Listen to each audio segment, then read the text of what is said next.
Well, people criticize me for saying that I'm trying to FUD out the dollar and that everything's going to be fine. And why am I complaining?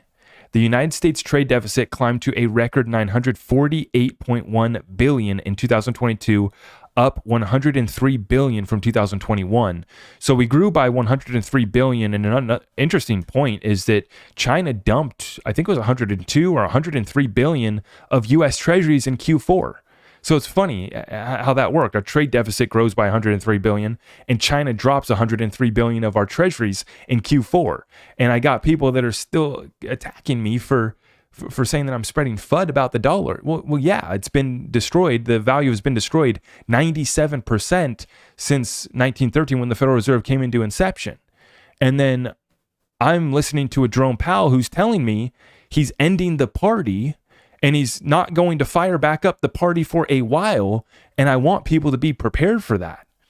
And I mean, the data just doesn't lie. It just reaffirms us point after point here. Trade deficits, debt ceiling limits, the obligations, the amount that we're going to be paying out just on our interest payments. Over $1 trillion just in interest is how much the United States is expected to pay here in 2023. And people want to act like this is sustainable. Now, this is spreading and other countries are in a worse situation. So Japan has confirmed that it made a record amount of interventions in the foreign exchange market in October, selling the dollar worth 48 billion to support the yen currency. This is what happened when the dollar becomes a wrecking ball. And this is the problem, is that people are battling the dollar. They're trying to get rid of the dollar, get off the dollar, but then they also have a bunch of dollar-denominated debt.